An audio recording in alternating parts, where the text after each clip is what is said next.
Hi friends. Latest news ఏంటంటే ప్రస్తుతానికి అంటే రాయిటర్స్‌లో వాటిలలో వీటిలలో రాస్తున్నారు. దుబాయ్ సిటీలో ఎక్స్‌ప్లోజన్ అయితుందని కొంతమంది రాస్తున్నారు.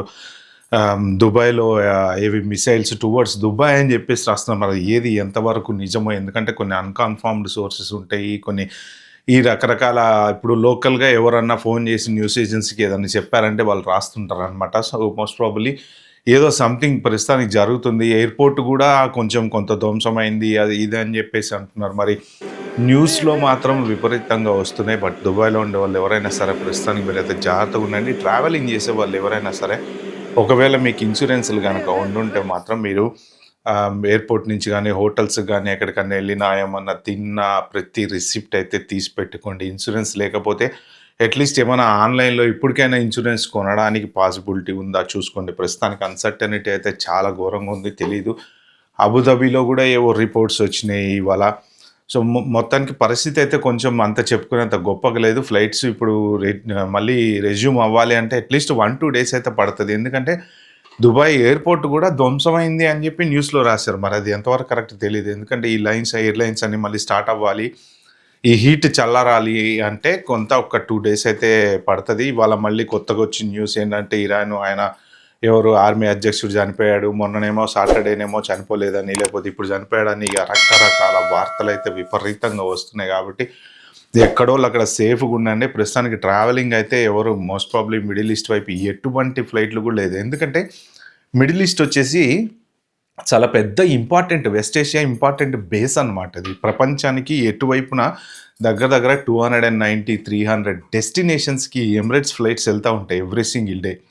అంటే ఒక వరల్డ్‌ని కనెక్ట్ చేస్తది. యూరప్, యూఎస్, తర్వాత అటు ఆస్ట్రేలియా గానీ, ఇటు మధ్యలో అన్నిటికి మధ్యలో ఉండటాన ఏమవుతదంటే కనెక్షన్స్ ఎక్కువ మిడిల్ ఈస్ట్ నుంచి పెట్టుకుంటారు. ప్లస్ దుబాయ్ గూడా ఏంటంటే one of the richest city కదా! వాళ్ళకి డబ్బులు బాగున్నాయి. వాళ్ళేంటంటే మంచి ఎంతసేపటికి బిజినెస్ డబ్బులు డెవలప్ చేయడము అట్లా చాలా డెవలప్ అయింది. కానీ ఇప్పటివరకు ఎప్పుడు దుబాయ్‌లో చిన్న ఇన్సిడెంట్ ఈవెన్ మెడలో కేజీ గోల్స్ వేసుకొని తిరిగినా కూడా ఇంతకంత ఇన్సిడెంట్ లేనటువంటి మంచి దేశం.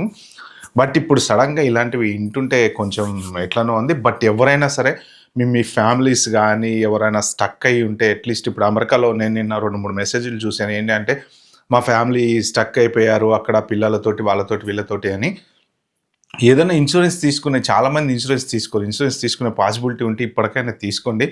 లేదంటే ఇంకా వాళ్ళని ఇక లోకల్స్‌తోటి కాంటాక్ట్ చేయడమో, లేకపోతే వాళ్ళ దగ్గర క్రెడిట్ కార్డ్‌లో, డెబిట్ కార్డ్‌లో ఉంటే ఎట్లోగొట్ల వాళ్ళని ప్రస్తుతానికి సేఫ్‌గా ఉండమని చెప్పడమో. ఇప్పుడు ఉన్న సిట్యుయేషన్‌లో ఇది గ్లోబల్ కాన్ఫ్లిక్ట్ కాబట్టి మరి వాళ్ళకి అకామిడేషన్స్ అవి మరి ఎయిర్‌పోర్ట్ వాళ్ళు ఇస్తారా? ఇవ్వరా? అనేది కూడా కరెక్ట్‌గా తెలీదు. ఒక్కొక్కసారి ఏంటంటే మీ పర్టిక్యులర్ ఎయిర్‌లైన్స్ గనక క్యాన్సిల్ అయిపోయిందనుకోండి, వాళ్ళు మీకు హోటల్ అకామిడేషన్స్ అవన్నీ ప్రొవైడ్ చేస్తారనమాట. మరి ఇప్పుడు ఈ సిట్యుయేషన్‌లో మరి వాళ్ళు ప్రొవైడ్ చేస్తారా? చేయరా? ఏంటి? ఎలా ఉంటదనేది కరెక్ట్‌గా అది మన ఇన్సూరెన్స్ రూల్స్ ప్రకారం ఉంటుంది. వాళ్ళ ఫాల్ట్ కానప్పుడు ఒక్కోసారి ఎయిర్‌పోర్ట్ ఫాల్ట్ అనుకోండి, అప్పుడు వాళ్ళు ఇచ్చే ఛాన్స్ ఉంది.